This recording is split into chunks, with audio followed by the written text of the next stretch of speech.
Ladies and gentlemen, this is your captain. We're in Macau. We are with the PMDG 777, and what we're going to do is a simple takeoff. But in this takeoff, we're going to learn about the flight director takeoff and go around mode. So what happens when you put the flight director switches on? What happens at 100 knots? What happens if you press the toga switches again? And so many things that happens behind the scenes during a simple takeoff. So let's see what happens and let's get started. So like I said, we're in Macau. What we're going to do for start is set the FMC for a Macau departure for runway 16. Once the FMC, the fuel and the weights are set, we're going to calculate the performance. After the performance is calculated for Macau with the present wind conditions, we're going to set the performance calculation in the FMC. So once the FMC is set, we are ready for takeoff. Now let's take a look what the flight director does. So with the autopilot off, and when you put the flight director switches on the first time, you would see toga as the pitch and the roll commands, and the pitch commands to 8 degrees up. Let's see this again. FD switches off, FD switches on, and look at the pitch. It commands to 8 degrees up with wings level. Now I'm going to quickly arm the LNAV and the VNAV, and you're going to see them armed in white just below the toga. So now I'm going to raise the thrust lever to 55% N1.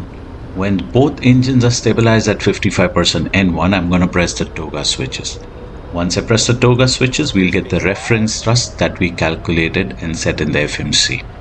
So now let's freeze at 50 knots. Now if your speed was less than 50 knots and you press the toga switches, you will get the reference thrust, the one that we have. But suppose today if our speed was more than 50 knots on the roll, and after which if you press toga, the auto throttle will not engage in the reference thrust. Then it will only engage once you pass 400 feet and above. Now let's keep rolling. Soon we're going to reach 80 knots. At 80 knots, you will see the thrust ref is going to change into hold. 80 knots is also where the pilot monitoring calls you 80 knots. That is to cross-check speed, and it's also a decision point. At this point, the airplane enters a high energy state and the criteria for aborting the takeoff becomes more stringent. Okay, let's keep rolling now again, and let's stop at 100 knots. So at 100 knots, this is a time when the FMC records the barometric altitude. Now this altitude is used to engage the VNAV, and it's also used to set the flap retraction and the climb thrust.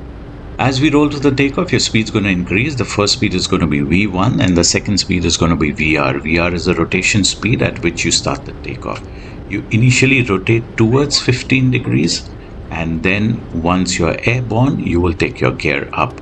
Once your gear is up, then at 50 feet radio altimeter, there where you see LNAV is engaged. After LNAV is engaged and you continue your takeoff, at about 200 feet, you can engage your autopilot. So the autopilot is engaged, and exactly at what we see as 430 feet. So this 30 feet was captured at 100 knots, like the way we saw earlier in the takeoff roll.